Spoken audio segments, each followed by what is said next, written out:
You're tuning into the Wild, Weird, and Sometimes Normal podcast. If you have a story or a guest recommendation that you think others need to hear, email me at wildweirdandsometimesnormal@gmail.com. Let's get this started. Alex and Brett, kick it! Wild.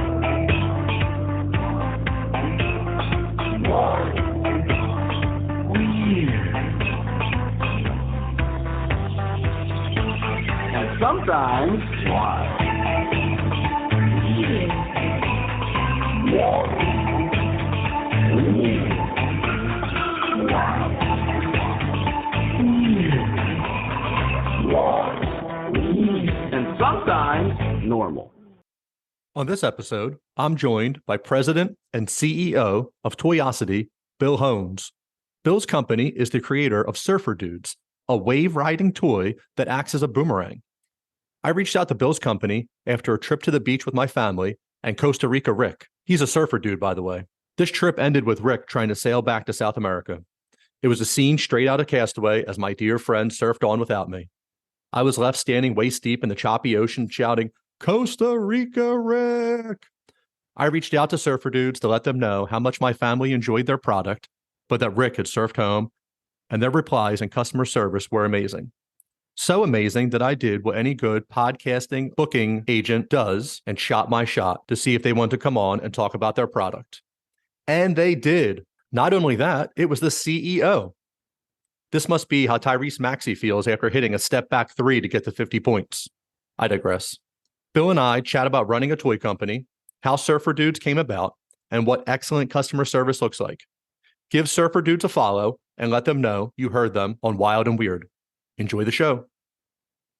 Are you looking to buy a home in New Jersey, escape the city and move to the suburbs? Finally purchase a vacation home on the lake or down the shore? Maybe you're one of the lucky ones who are retiring and moving out of state. If so, let me help you. Keller Williams and the Real Estate Professional Group have what you need to make your goals come true. Reach out and have a conversation with someone who will put you first. Contact Brian McCoach at 856-321-1212 or email brianmccoach@kw.com. Welcome to another episode of Wild, Weird, and Sometimes Normal. I'm your host, Brian. And today my guest is Bill Hohns. He's the president and CEO of TOYosity in Orlando, Florida, and it is home of the Surfer Dudes, the world's first and only surf boomerang. Bill, thanks for coming on today. You're welcome. It's a pleasure to be on. Hey, I appreciate you coming on. This is the most important question that I have to ask you right now. Do you have a protege, and are you looking to bring somebody on board, that's me, to help take over TOYosity when you retire? I am ready for this opportunity, like Tom Hanks and Big. I'm ready to take over a toy company. I've been built for this. Brian, I have to tell you that a toy company is a lot of fun because it brings you in contact with youth.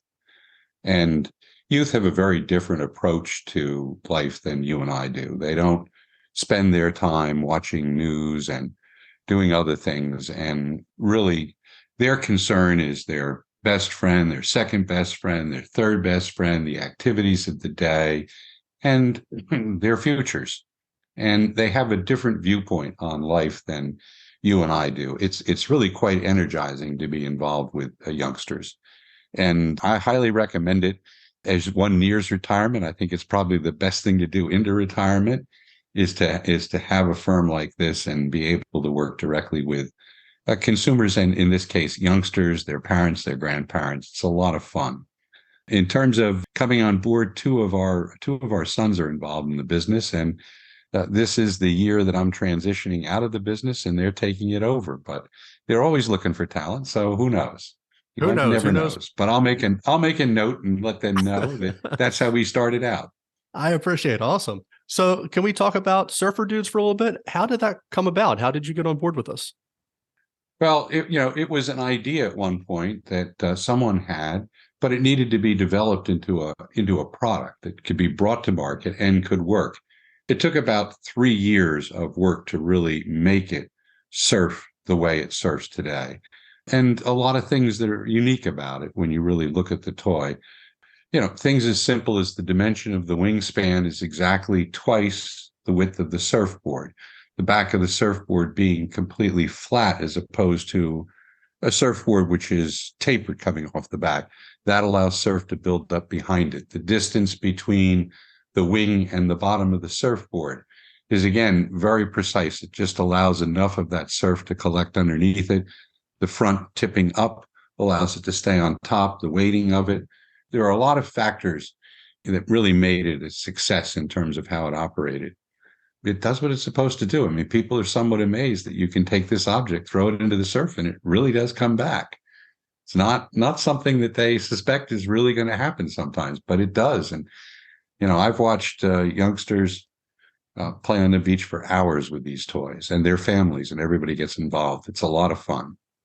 So I feel like maybe I saw this last year. I live in New Jersey, so the Jersey Shore up here. I go to Ocean City a lot. Mm-hmm. So maybe last year, possibly the year before, I started seeing these things. And I didn't have any friends or anybody that had them. And I kind of just watch them from afar, like, oh, that's pretty cool. And one day we went and visited friends at the beach, and they were in LBI, and they were out there, kids, and they were throwing it. And the surf was pretty rough. There wasn't a wind blowing or anything. The surf was pretty rough, and just throwing it. And, this is little, maybe 8 inches long, and then the surfer guy's on top, so maybe it's 6 inches high. And there's a little paddle underneath that keeps them stable, a stabilizer. And you throw it out there, and you wouldn't think much of it. And you just watch him flip back up as the surf comes, and he jumps on top. And whoever you might have, like I had Costa Rica Rick, and he was awesome. You have little alien guys with the sheep that they might have ducked, and a couple other fun people. Yeah, and some other fun people. And to watch it just surf back, and it's amazing how cathartic it is just watching it go out there and come back and then surf on top and then think about, like, hey, how did that happen? It has a repetition cycle to it that's interesting. As youngsters, we all, would bounce a ball against the base of a wall and have it come back to you. There was this repetitive motion to it. And the cycle time is very important. The toy is extremely light, weighs under, basically under half a pound. So, 7-8 ounces, 7.7 ounces, 7 ounces. And that allows you to not throw it extremely far. So you catch the breaking waves as opposed to getting it past your shore breaking waves.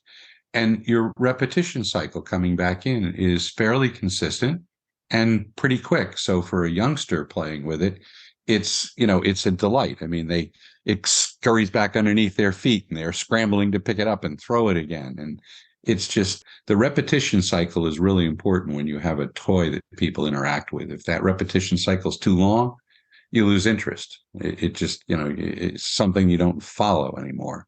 And if it's too short, it's frustrating. I mean, it's just always on you. So there's a natural repetition cycle that toy just seems to satisfy. And it's a lot of fun for people. I mean, that's what I've come to learn that the business is not about a toy. The business is about smiles.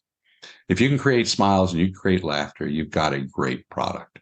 And that's really what this toy does. It creates smiles and fun on the beach, and a lot of laughter and a lot of amazement and a lot of awesomes and a lot of cools and things like that. And you can't beat that. I mean, it's just a great thing.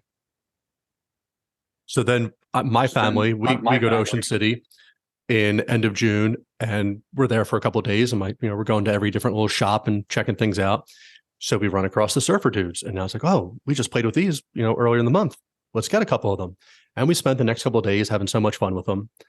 And then in September, my larger family, my parents and siblings, we go to Wildwood Crest. Husbands, wives, everybody, great big, like 20 of us going down. Great time. And there was a tropical storm offshore. It made the surf pretty rough, but you could still go in there a little bit. It is off season, so you don't have the lifeguard, so swim at your own peril type of deal. And we have Costa Rica Rick. He's hanging out on the beach, and my mom asked, oh, what's that? I'm like, this toy is the best. And I go out and I throw him shallow, and he comes surfing back to me. And, my kids are out there, and we're throwing him back and forth doing it. And then I tossed him over that breaking waves point that we talked about, the shallow waves to go to the secondary. And then, so the ocean was very choppy. And then there was an inland breeze pushing him out. I'll tell you, Rick almost made it back several times. I'm sure this is the instruction manual, which I completely just butchered right over. I'm like, Rick can handle the surf. We can do this for him. And he would get up top, and the wind would just push him back a little bit. And I was out in the water. I was probably about, maybe like thigh deep, walking down with him. I'm watching him get pulled down. He's getting pulled down south. That's the way that it was getting dragged down. and you'd get on top of the wave a little bit and just get pulled right back. I was like, oh, can I just get out there and get to them? And there kept being surfers right there. I was like, oh, one of these surfers are going to help me out. No, they didn't help me out. But Rick was there for like an hour. I was like, at what point do I just go in after him? They also didn't want to end up on the nightly news of, like, oh, dad of two from the Pine Barrens. So I sent your team just an email, just complimenting you on your product and just letting you know like how much fun we had. And then also just look out for Rick heading back home. And your customer service team was so responsive. I had a little playfulness in my original email going out, and their receptiveness to that, and then putting it back out. And he's like, "Oh, Rick might be going around the Cape Horn, the Great Horn, and he might make it back to his origins." And I thought that was so funny, and that's when I reached out, to you or to the team or whatever, and just saying like, "Hey, if you ever want to come on the podcast, talk about your product, or even your customer service," which I thought was outstanding. But I really just think it is a fun product. It's just the smiles on people's faces. And it's just nice to watch other people at the beach who don't have one. You can just watch them like staring at you, like, what's happening? Like, why are these kids throwing something in the ocean? That's just like, why are they throwing trash in the ocean? And then 10 seconds later, it's surfing back at them. And you kind of see their eyes light up like, oh my gosh, what's happening here? Well, one thing that I want to make sure that we talk about for a moment is rip currents. So I think you ran into Hurricane Ian, if I remember correctly, which was off the East Coast in September. Many people don't realize it because we don't really hear about it the same way we hear, let's say, about a shark off of the water, and everybody gets crazy about a shark, and not that sharks aren't necessarily dangerous either. But when you look at the statistics, we lose over 100 people a year to rip currents in this country, and we have 25 serious shark encounters that result in losing a person. People don't really pay a lot of attention to rip currents until they're caught up in one. From the way you described it, it sounds to me like Rick actually got past the breaking waves and got caught in a rip current, especially the fact that he was being pulled to the side and out at the same time tends to indicate that. When you're at the beach and you have lifeguards, the lifeguards understand and can spot what a rip current is. When you're on the beach and you don't have that benefit, it's always better to be safe and cautious. And, we stress that. And even as surfers, we stress that. I mean, that's an important part of surfing. Surfing in and of itself is a fun sport, but it can be dangerous if you get caught in the wrong circumstances too at the same time. And no different for these little guys. And proportionality, you have to think about it. So a surfer dude is, basically the character is 5 inches tall. So if you try to proportion that out, and you realize that in a wave of 2 foot, well, that's really like surfing a 24-foot wave for you or I. And that's a pretty awesome wave to surf. I mean, 24 foot, you're really getting up there. So when you look at it, you think about it in 6 inches of wave and a lot of foam behind it, that you're still looking at a good 6 foot wave in proportion to that surfer. So, it's just interesting, but rip currents are serious business, and we warn against rip currents. We warn against, against winds. It's light enough that if you throw it with the wind behind you, it will go much further than you think it will. So we just, we warn about those things, but as you did, sometimes people are having too much fun, and there's nothing wrong with having too much fun, and they get a little aggressive sometimes, and you get a circumstance where it sort of wanders off a little while, and eventually it comes back. There's no question about it. We see that every once in a while. We hear from someone that has found one, and it's just not what you intended. You didn't intend to put it up for adoption when you threw Rick in. I get that. No, and that was fine. Some child or adult's going to find him on the beach and toss him in, yep. And he'll find a better home. I thought Rick was just running away. I was like, I'm sorry. It was like Wilson and Castaway. I was like, I'm sorry. What did I do? But, we had to let him go for his safety. I was really thinking in my mind though, just one of those Fiji waves that you see. You'll see videos of just these like 100-footers. Say, I have to get Rick this 100-footers. What he was born for. We have to get him out there. But alas, it was would just tumble for him. Yeah, you just tumble. I mean, we've had them in some pretty tall waves, pretty high waves, and they basically tumble. No different, by the way, than if you've watched surfers off of Navarre, for example, if you've watched anybody in Portugal, on 75-foot waves. You'll see, they either are able to cascade all the way down. And if they don't, it's basically like just rolling down a mountain is what it really is like. And same thing happens to the surfer dude. You put it in an 8-foot wave and it's just going to tumble. Although we do have some cool shots of them in the green room and tubing and some other things. We've gotten some pretty neat things over the years. That's fun. So you developed the surfer dudes? I did with other people, not a lot. No, Okay. Yeah, so it was a small group of about 3 to 4 of us that really worked this through and got it developed in the end. Do you have a prototype, or do you have another toy that maybe, or have you been privy to in a room of something that you thought was just amazing, but either due to the logistics of developing it, or it just didn't make sense for a larger scale, or I'm just saying, what is the cool toy that you've seen that's not out in the public? Cool toy that's not out in the public. It's a toughie. I mean, we look for one, Brian. I mean, it's not an easy thing. We have a really great product in Surfer Dudes that has set a very high bar for us and for others.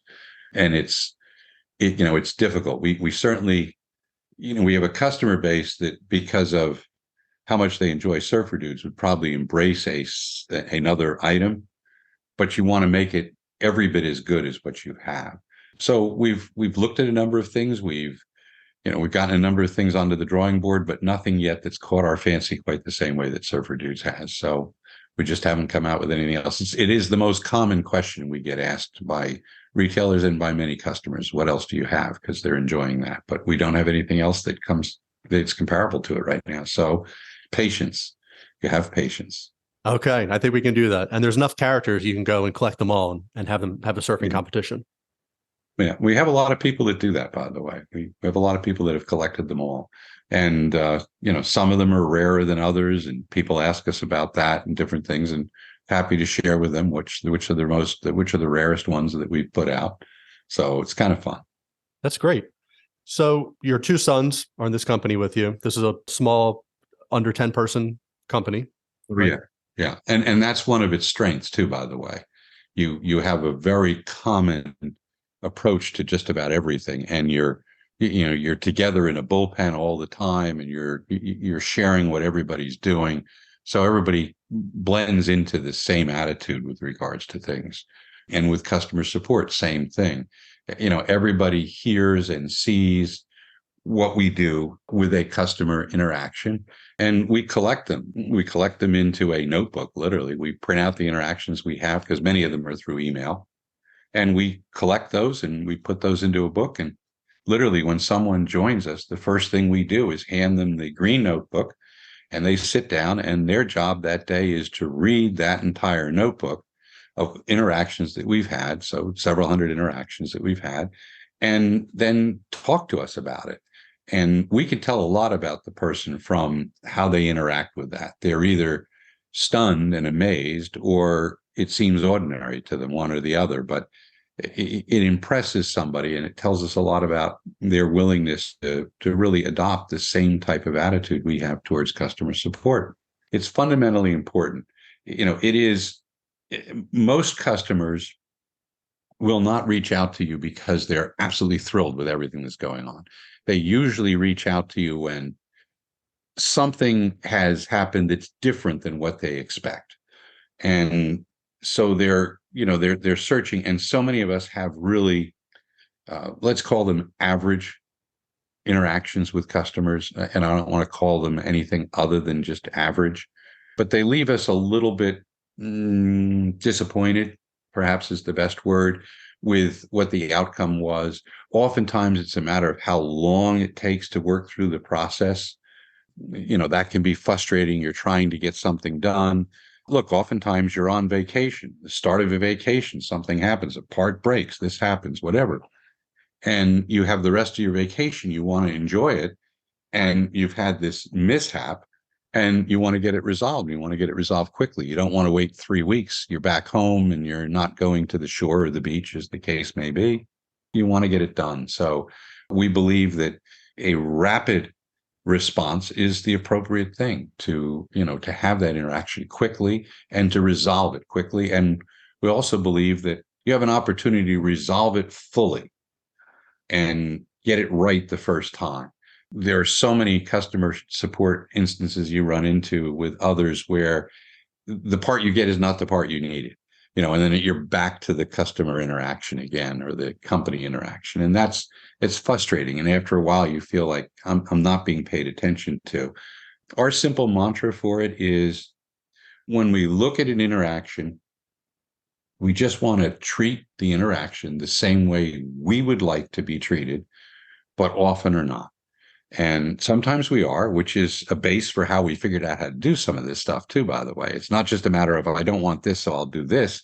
In our lifetimes, we've had shining examples of great interactions with companies and with products and with customer support. We're here to support the customer.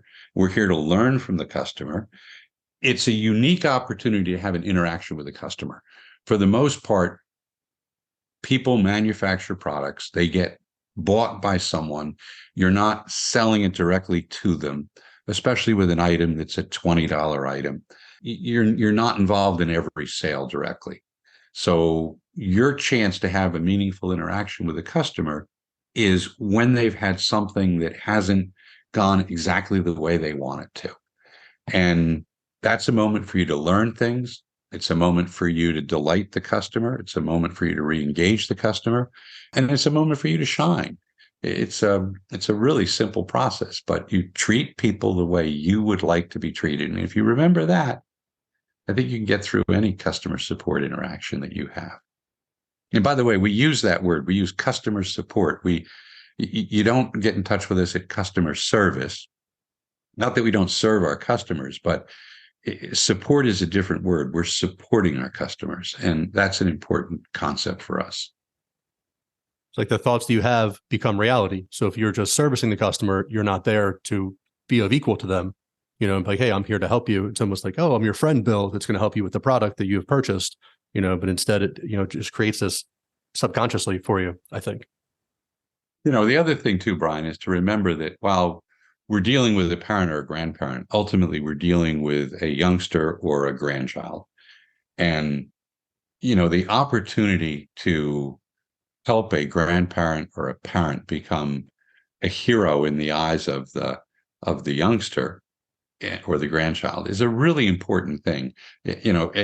Grandparents take on this task of trying to make their grandchildren happy at every moment they can within their limits. And when you have an interaction with a company and they're able to bring a smile to, that's the key. You want to do it in such a way that you bring a smile to the youngster's face, to bring that delight back and to bring that joy back. And that's just important. I mean, we replace parts. We don't charge for parts. People ask us, they write us often, how can I buy? And we just go, you can't buy it from us. We won't sell it to you. We don't sell replacement parts. We will replace that. And our concept there is very simple. You've already bought it. Why should you pay for a part again at that point? And number two, our mothers would disown us if we charged you. So we're just not going to charge you. I think you need to talk. Something we just tell people.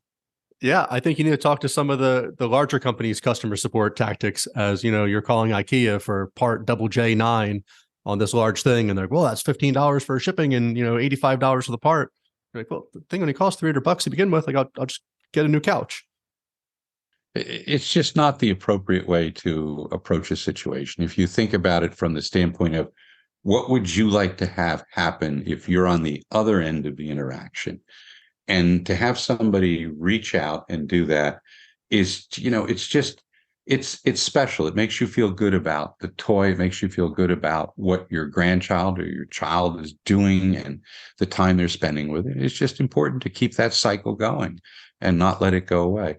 We've developed a philosophy that, you also learn from these interactions. We have learned a lot about the toy. The toy has gone through multiple iterations and improvements as a result of things that customers told us along the way.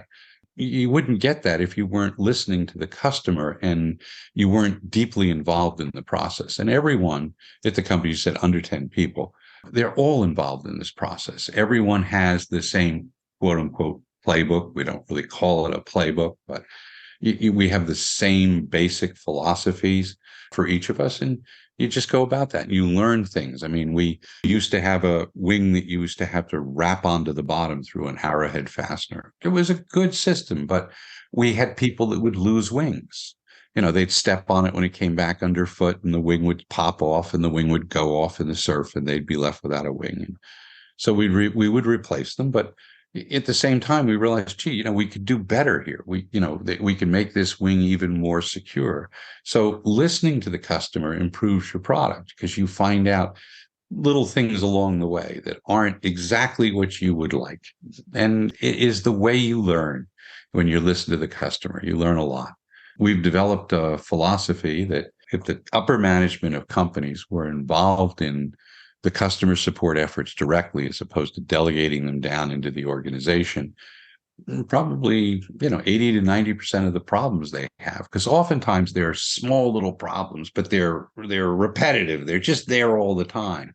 They would solve them. I don't know if, Brian, I'm sure you've had an interaction with a company where you just happen to get in touch with the president of it, or in a large company, the vice president. Their attitude towards it is completely different than the customer. They're just like, they're stunned that you're having a problem, and they go, let me take care of it. Let me just fix it. And they actually have the ability to fix it. But if they're taking care of the customer support issues at that level constantly, they realize, wait a second, I just talked to Brian, I just talked to Sally, I just talked to Steve, I just talked to Bob, I just talked to Mary, and they had the same problem within a matter of 2 weeks. Well, why don't we just fix this so that I don't hear from Brian and Bob and Sally and Mary again? I mean, no need to have to hear from them again. But oftentimes it's delegated into a customer service department. And, I get it. Sometimes you have no choice. I also get that if you're involved in it, chances are you're going to solve 80, 90% of the problems that customers are having with your products pretty quickly, because it's not what you're going to do every day. You're not going to spend your time on the phone. You're going to solve the problems. And it's a source of great strength. And it's fun too, by the way. I often say to people, and they're somewhat surprised, but the most fun we have within a week, because we just, it forces you to have a great product, because you don't have the time to have an interaction with every customer who buys your product. That's suicidal. So it forces you to develop a great product, and then forces you to support it in the right way. And when you come down to it, you end up having a very small number of interactions on a weekly basis, monthly basis. I mean, maybe a handful or two on a monthly basis.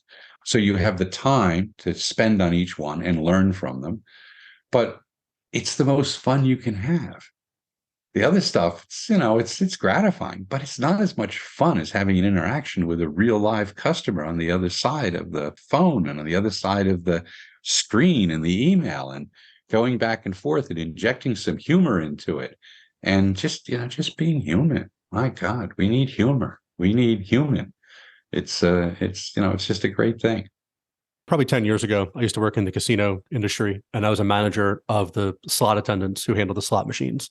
So you'd constantly see a repetitive problem over and over. And depending who the general manager was, some of them were, hey, bring me your problems so we can fix it. Maybe the way the soda line was laid out, there could be very simple problems that, the cup should actually be on the other side, but the frontline employee doesn't have the authority to do that, even though you think they would. But, they don't have that. Maybe one of the buttons jams all the time. So some general managers were open to bring me your problems and we'd fix them. And then some other times it was, a machine error or a gambling error, whatever it might be. And people would be, obviously this is money, they're upset.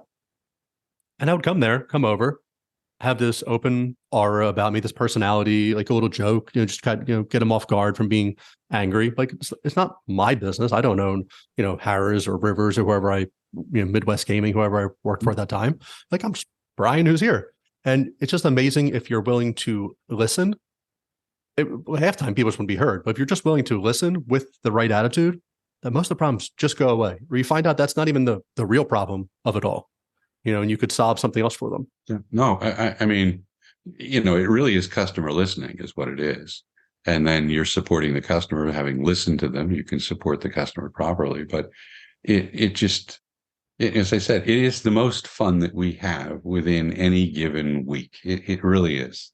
So you have an interaction that week, but when you look back at the week, that's the most fun you had. Or doing something extra for a customer and delighting them or surprising them, and we'll do that at various times during the course of the year. Certain orders that come in, you see an order and there's something special about it. You just recognize something special. You do something extra. And it's just, it's those little delightful things you do along the way that, you could say they grow your reputation, but what they really do is they enhance the fun you're having. And they're the gratifying things about businesses. Most products solve a problem of some sort or create an opportunity for somebody to do something. Nobody had ever really had something that you could throw into the surf that would come back to you, on a consistent basis. And that's what this does. And it's just a lot of fun. And, you got to have some fun with it. I probably have smiled through the entire time that I've been talking to you because I'm just thinking about the, various interactions over the years, and they're just fun. I mean, they've brought us close to customers, and it's a special thing to be able to do. There's just no other way to say it. And, there are stories out there of companies that have done this over the years, and just, you read those along the way, you hear them, and they form a basis for your wanting to just go further and do more things for customers. And it's fun, period. That's it. I mean, it comes down to fun. I think that's great. Can you give me just a recap? So how does this all come about? So you developed this product for 3 years, and you're going to like the toy expos. How do you get this to the next level? How does this go from your dream and your concept to I'm buying it at the Jersey Shore? We've never advertised the product. We've never marketed the product. The product's been sold on the basis of people getting it, bringing it to the beach, other people like yourself seeing it and going, well, that's pretty cool. They walk up, engage in conversation with the person, and they actually try it. Or their kids run up and try it. And they, like, go ahead, throw it, and have some fun. And then they'll ask where to get it, et cetera. And they'll mention, I got it over here I got it at Pisano's, or I got it over at Air Circus, or I got it over at Chili's, or, because we know the whole list of customers that are like, I got it over at 17th Street. I got it, whatever along the boardwalk at Ocean City. And so they go up and they buy them for themselves. And it's those interactions on the beach that did it. So we introduced it in Cocoa Beach. It was introduced at Ron John's in Cocoa Beach. And it was introduced in March at Beach and Boards, which was an event that they had there. And people just started to play with them. And they were sold primarily out of Cocoa Beach in the beginning. And then people would come on a vacation, come down to Cocoa Beach. They'd see kids playing with them on the beach. And they'd go, what is this? And they'd find out, and they'd get one for themselves. They'd bring it back to the Jersey Shore. Shem Jenkins, who had a toy store up in Stone Harbor, was one of the first to bring it into New Jersey.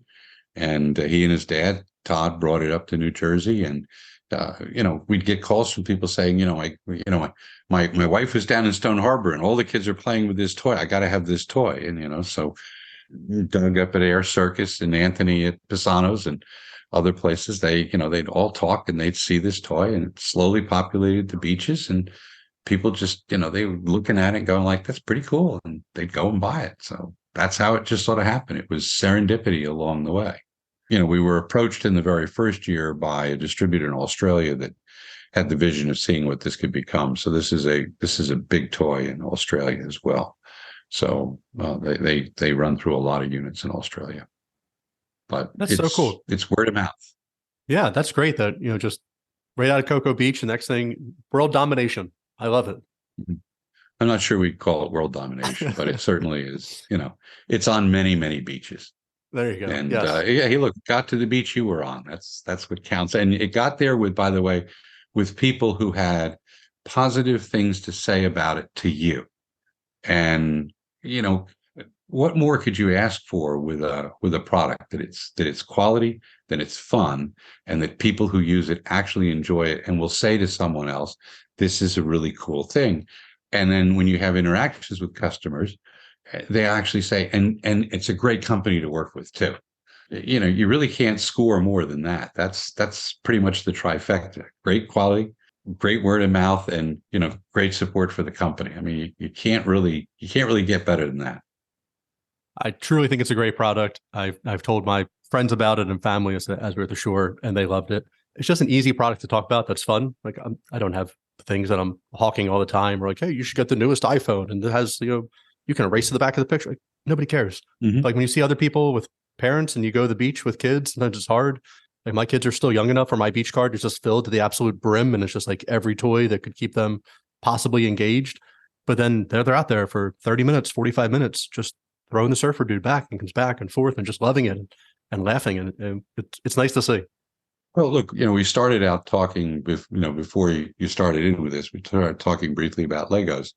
Legos are interesting. This was not a product that was widely advertised in the beginning. It was, some people had them. Your daughter would go to somebody's house. They would have them. They would interact with them and play with them. They were intuitive as well at the same time. And it was fun. It was engaging. And, they built it that way. And then you'd go into the toy store and you'd see, 10 different models there. And, you'd buy one and you'd bring it home. And the youngster was enthralled with it. And before long, they wanted a second one and a third one. And, then you had a bunch of parts, and then they were into, as your daughter is now, into, well, what can I build out of it that isn't in the instruction booklet? And I could build bridges, and I can build replicas of monuments and all sorts of things that are, the creativity that goes into these things is just phenomenal. So, and, that's the way it's best done, I believe, is you put a great product out, support it really well, and let people carry it to the next person. Just say, this is fun, and it's a great company to work with. Can't get better than that. I think that's the best. I can tell you're passionate about surfer dudes, even just toys in general. You just have this smile. You have this great love for children as you're talking. You're just smiling as you're talking about thinking about the fun they have, even just playing. And I, not that you need me to tell you, I think you guys are going to go far with all of this. The next product that you're going to develop, if it goes beyond surfer dudes, that obviously you're thinking about how do we get the most fun? Like with that being the number one goal, I don't see how you don't win. It's about smiles. Can you create smiles? That's really it. If you're not passionate about what you're doing and you're in the toy business, I got to tell you, I think you're in the wrong field. There are other fields maybe you could be passionate about. But to be in the toy business, it just, you've got to delight in it. You've got to think the world of your end customer, which is usually a youngster, but in interaction with their parents, their siblings, with their grandparents. And you just have to bring smiles to everybody's face. We've created millions and millions of smiles, and that's really what counts in the end. That's the lasting mark of this little toy, is smiles and great times that people had at the beach, great vacations. We get pictures of people that, they bring them home and they put them on the nightstand next to them when they're sleeping, and, all sorts of things like that. We get letters that are addressed to the characters. That's a lot of fun. We often reply to people using the characters as well. When we'll send a letter out with something, it'll often go out from Donegan Doolin or Rossi Alice or whatever. And you get kids going like, oh, they really exist, well, no, they don't, but they do in some ways. That's sort of true. They're sort of little replicas of some of us too at the same time. So they do exist, just kind of fun. And it's as simple as that. Is it fun? And are you bringing fun to others? And if you're going to bring fun to others, you know what? I think, Brian, fundamentally, if you're going to have something that's fun, you got to keep the fun around it. I can't imagine you've got something that's fun and you surround it with all this non-fun, making what's fun unfun. That would be craziness. But hey, look, sometimes there are people out there that are crazy. We're just not crazy. We're crazy in a different way. And it's about having fun. I think that's great. But the beach lifestyle, not to even another character in development, Jimmy Buffett, great Florida resident. Maybe in the future, maybe a Buffett character of some sort. I'm sure Margaritaville has them licensed out to wazoo, but you never know. We've developed all of our characters ourselves. I mean, all of them are, Rincon Rex and Santa Cruz, which is the saber-toothed tiger that's with Rincon Rex, and all the backstories. We've created all the backstories. The backstories are fun too, and that's another element of it too. And that comes from listening to youngsters and listening to customers. So we had the first 6 out, of which you had one, Costa Rica Rick, although you didn't have an original Costa Rica Rick, but Costa Rica Rick has continued as a classic. And you'd hear from parents and kids together, and you'd hear about things like the importance of school to them and their classmates and their friends and other things like that. So when you go and you read the bios of the first set of legends and even the second set of legends, you started to see the interactions between some of the characters, and you started to realize that, Surf City Sally went to Pepperdine University.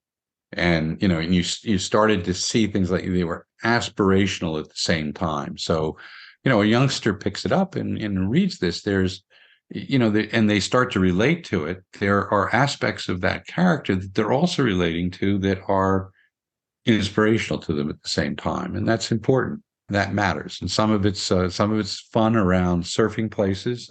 We probably at this point manufacture more surfboards than anyone else, although they're really tiny, 11 inches, but we manufacture more surfboards than anyone else. All of these things, the interrelationship to them, when you really dig into it and look at it, you realize that it's really very purposeful, and it's purposeful around having fun, creating great examples. As I said, we produce probably more surfboards than anyone else. But in addition, we're probably also encouraging more young surfers than most people realize too, because kids will get this toy, youngsters will get this toy, start to play with it. And then, before too long, they'll say, gee, I think I'd like to try to surf at the same time. And so, we've seen that impact that it has, where it's bred a whole new generation of surfers too. And surfing's fun. It's a great sport. I love it because of the interactions between people, even at a competitive level. They are incredibly supportive of each other. There's a community to it that really matters. And the kids in it, the youngsters in it really make it matter. It's a special sport that way. And the surfer dudes really complement it nicely. I think that's great. You thought ahead enough to how can I inspire the kids, even subconsciously for them, if they're just reading the back. Mm-hmm. Like, oh, Patty went to Pepperdine. Like, okay, so she went to college. Like, I can go to college, and then she's surfing. Yeah. I think that's just so good. It's not just, oh, Patty was a beach bum and now here she is. Which, sometimes I look at that life and I aspire to be like, why didn't I take that route? If you can do it, it's probably an interesting thing to do. And I've had my interactions along the way with people that were able to spend more time on the beach than I was. And, sometimes I walk away and go, you know what, maybe they have it right and I have it wrong. Who knows? But as long as they're having fun, it's okay. Yeah, that's it. Bill, I do appreciate your time. Is there anything else you want to tell us about Surfer Dudes or TOYosity? Any other road you want to go down? No, I'm very happy just to share the story and share the fun. And we've done that today. And encourage people that if they have something that they're not as enchanted or delighted as they should be, you reach out to us. You never know what may happen and what kind of interaction you have, but we will tell you that it will be swift. We like to do it quickly, and we'll get it right. We'll treat you the way we want to be treated. You can't ask for anything more than that. So, well, it was a delight to chat with you, and I hope you enjoy the evening now with your young man and your daughter, and hopefully they have all their homework done and you can have some good family time. Well, so in New Jersey, we're about to send most of our kids down to you in Florida because we have teachers convention on Thursday and Friday. We're recording on the Wednesday before teachers convention. So when I went down to Disney 2 years ago this weekend, I just spent my entire time with everybody from New Jersey, everybody in line. Oh, where are you from? I'm from all these different places. Yeah. So right now you're about to be inundated with all of our people down there. Oh, it's a good time of the year. It's a little bit warmer sometimes. I was just up in Philadelphia this past weekend, and it was chilly up there, guys. I mean, I'm used to 70, 80 degree weather at least, and sometimes 95. But it was, as I said to somebody as I got out of one of the hotels, I looked at the car. I said, that car's going to do here. It just, it may react violently to having frost on it. I don't know. I never had frost on it. So Yeah, it was it's chilly tough. on Friday morning. Yeah. What's that? I said this temperature is tough. I think on Monday it was 50. Yesterday, Tuesday, it was 75 degrees out. I did up my leaves. I was off from work yesterday. Did my leaves all day, and then back to today, it just drops back down to the 50s.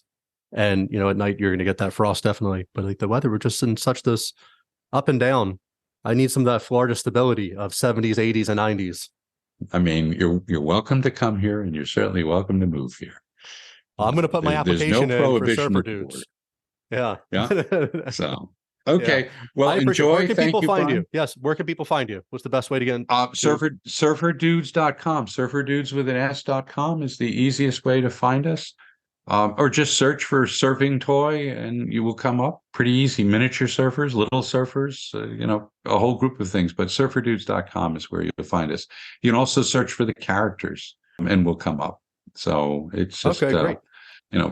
That's it. So, okay. I'll put your link in the show enough. notes. I appreciate your time. Thank you so much, Bill. You take care and I'll talk to you soon. Thank you. You bet, Brian. Good to meet you. Bye-bye. Good to meet you too. Bye. Bye-bye. All right, everyone. That was our show. Don't forget to leave a review on iTunes, Spotify, or wherever you stream your podcast. Like and follow the podcast on Facebook and Instagram to stay up to date in all things wild and weird. Check out the links in the show notes for more information on our guests. The biggest support you can offer is to tell everyone about the podcast. Until next time.